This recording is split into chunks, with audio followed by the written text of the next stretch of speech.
The Battle of the Philippine Sea was a decisive naval battle of World War II which eliminated the Imperial Japanese Navy's ability to conduct large-scale carrier actions. It took place during the United States' amphibious invasion of the Mariana Islands during the Pacific War. The battle was the last of 5 major carrier versus carrier engagements between American and Japanese naval forces, and involved elements of the United States Navy's Fifth Fleet as well as ships and land-based aircraft from the Imperial Japanese Navy's Mobile Fleet, and nearby island garrisons. The aerial theater of the battle was nicknamed the Great Marianas Turkey Shoot by American aviators for the severely disproportional loss ratio inflicted upon Japanese aircraft by American pilots and anti-aircraft gunners. During a debriefing after the first 2 air battles, a pilot from Lexington remarked, "Why, hell, it was just like an old-time turkey shoot down home." The outcome is generally attributed to American improvements in pilot and crew training in tactics,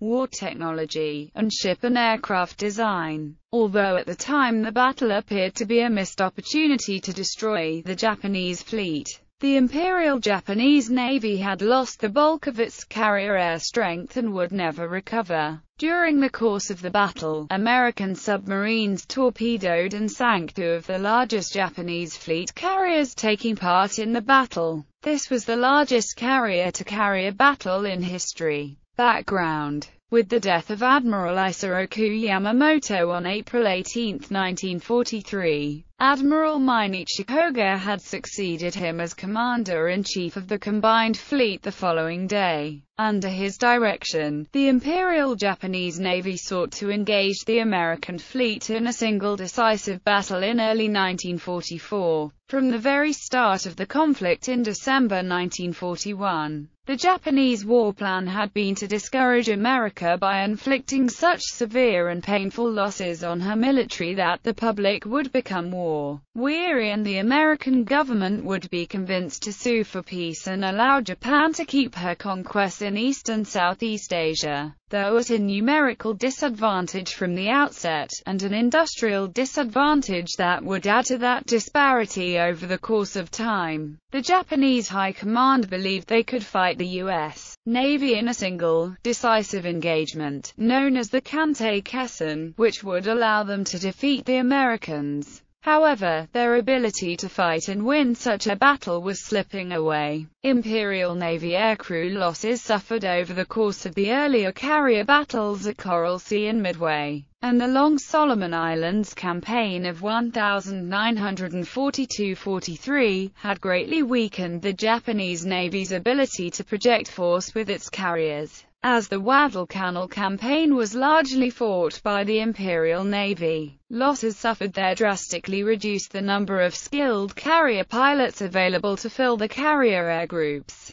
Losses suffered in the Solomons could be readily absorbed, replaced and made good by the U.S. Navy, but not by the Japanese. It took nearly a year for the Japanese to reconstitute their air groups following the Solomons campaign. The initial Japanese plan was to engage the U.S. Pacific Fleet in early 1944, whenever it launched its next offensive, but the decisive battle consequently had to be delayed. Meanwhile, American material production capacity, aircrew training, and technological advances made a Japanese victory increasingly difficult to achieve. By the end of 1942, the Allied navies had overcome most of the technological edges Japan's ships and planes had held at the start of the war. Furthermore, by mid-1943 mass production of ships and improved aircraft began to tip the balance of forces in the favor of the Allies. Allied educational training practices similarly adapted to new developments,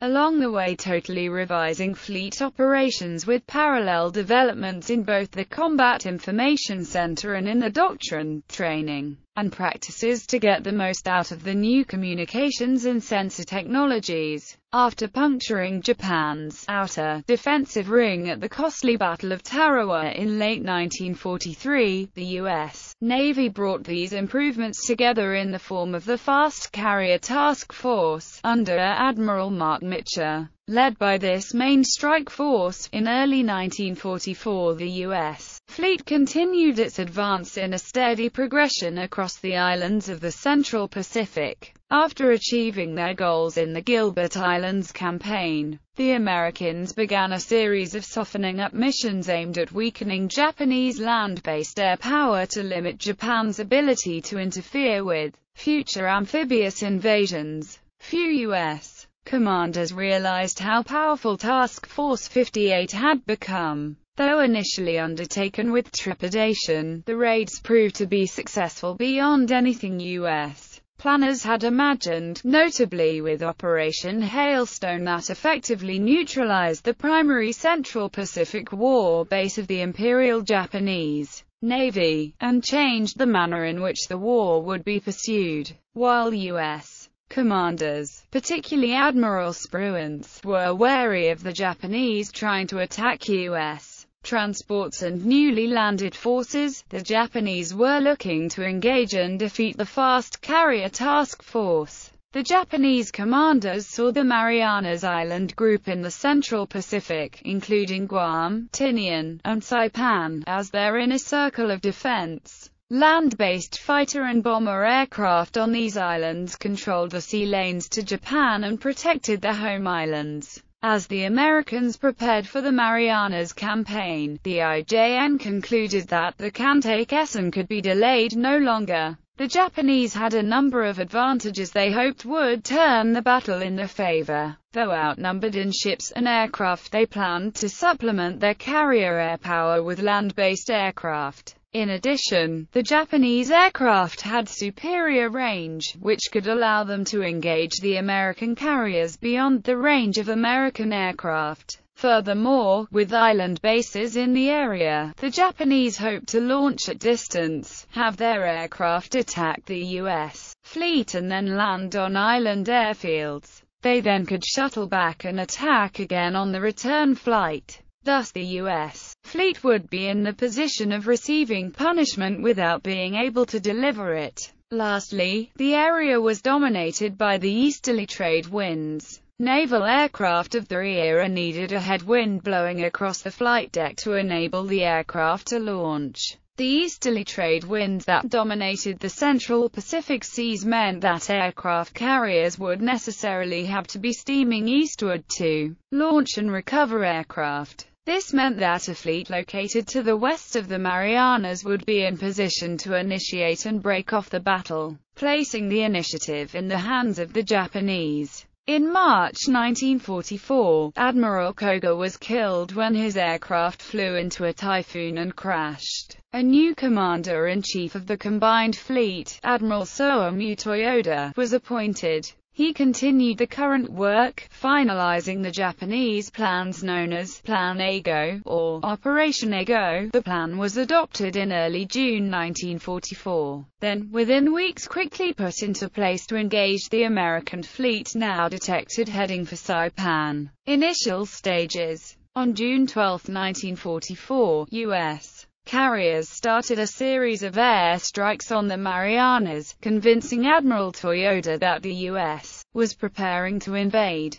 This move came as a surprise. The Japanese had expected the next U.S. target to be farther to the south, either the Carolines or the Palaus, and had protected the Marianas with only 50 land-based aircraft. From June 13 to 15, American carriers conducted airstrikes while surface forces engaged in shore bombardment operations against the Marianas in preparation for the coming battle. On June 15, 1944, the first American troops went ashore, which marked the start of the invasion of Saipan. Since control of the Marianas would place the Japanese home islands in range of the new American B-29 Superfortress strategic bombers, the IJN decided that the time for the long-awaited Kantaikesan had arrived. Toyoda immediately ordered a fleet-based counterattack, which would commit nearly all of the Japanese Navy's serviceable ships to the coming engagement.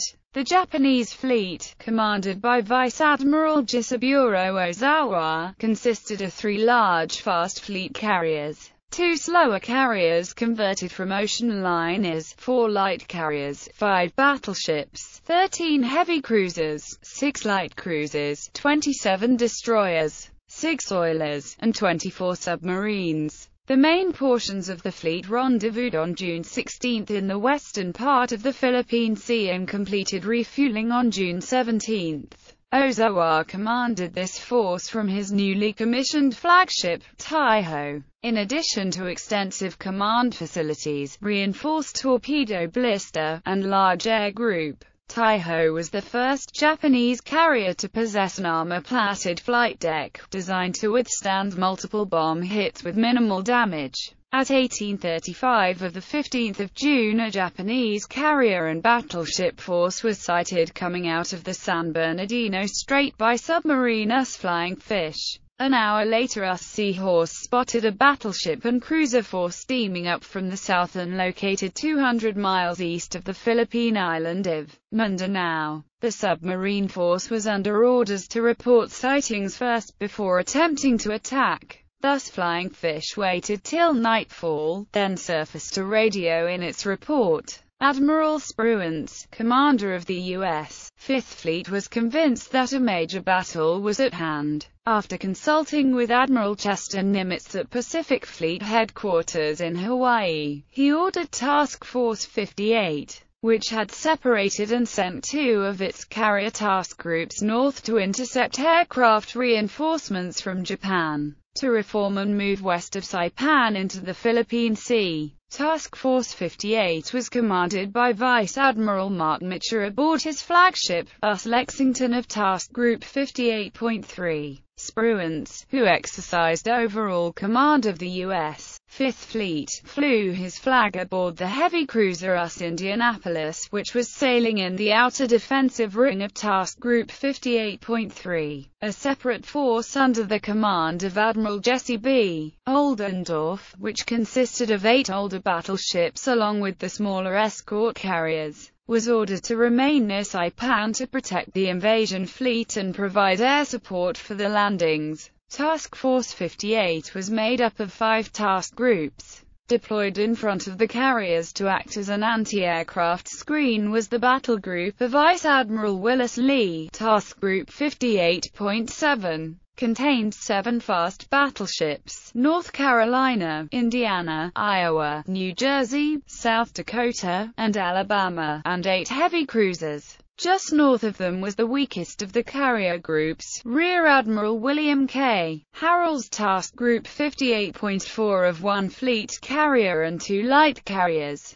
To the east, in a line running north to south, were 3 groups, each containing 2 fleet carriers and 2 light carriers. Rear Admiral Joseph Clark's Task Group 58.1, Rear Admiral Alfred E. Montgomery's Task Group 58.2, and Rear Admiral John W. Reeves's Task Group 58.3. These capital ships were supported by 13 light cruisers, 58 destroyers, and 28 submarines. Shortly before midnight on June 18, Admiral Chester W. Nimitz sent Spruance a message from Pacific Fleet headquarters in Hawaii indicating that a Japanese vessel had broken radio silence. The message intercepted was an apparent dispatch from Ozawa to his land-based air forces on Guam. A fix, obtained by radio direction finding, gave a solution for the origination of the message at approximately 355 miles west-southwest of Task Force 58.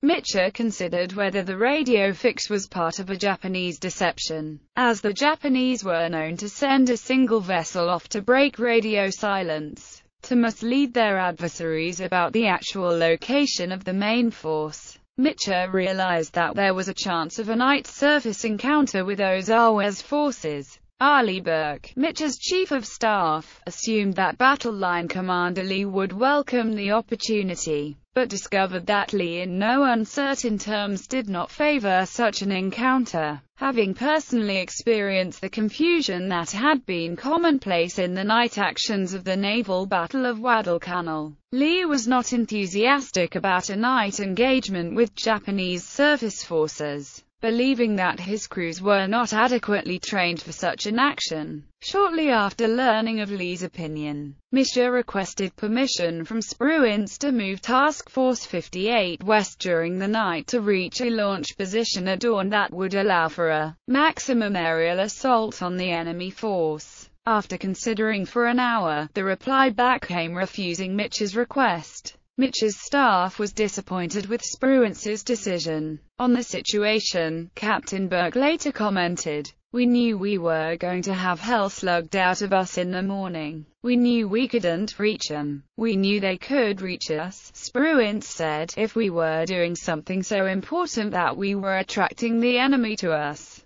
We could afford to let him come, and take care of him when he arrived." This was in stark contrast to the Battle of Midway in 1942, where Spruance advocated immediately attacking even when his own strike force wasn't fully assembled, as neutralizing enemy carriers before they could launch their planes was the key to the survival of his carriers. Spruance's decision was influenced by his orders from Nimitz, who had made it clear that the protection of the invasion fleet was the primary mission of Task Force 58. Spruance had concerns that the Japanese would attempt to draw his main fleet away from the Marianas with a diversionary force, while slipping an attack force in to destroy the landing fleet. Locating and destroying the Japanese fleet was not his primary objective, and he was unwilling to allow the main strike force of the Pacific Fleet to be drawn westward, away from the amphibious forces. Misha accepted the decision without comment. Spruance's decision in this matter, although subsequently criticized, was certainly justified. By this point in the war, it was well known that Japanese operational plans frequently relied on the use of decoys and diversionary forces. However, in this particular engagement, there was no such aspect in the Japanese plan. Before daybreak, Spruance suggested if the daybreak searches revealed no targets, the bombers could be sent to crater the airfields on Rota and Guam. With the fleet's contact-fused ordnance largely used up, Misha was left with the armor-piercing ordnance which he needed to combat the Japanese fleet. He informed Spruance he could not launch such strikes. As the morning broke, Task Force 58 launched search aircraft, combat air patrols, and anti-submarine patrols, and then turned the fleet west to gain maneuvering room from the islands. The U.S. Navy had developed a sophisticated command coordination and control, where cap fighters were vectored by radar intercepts to meet the enemy bombers well before they could arrive at their targets. Any attackers that got through the cap would then face a gun line of screening battleships and cruisers that would put up devastating barrages of VT-fused anti-aircraft fire.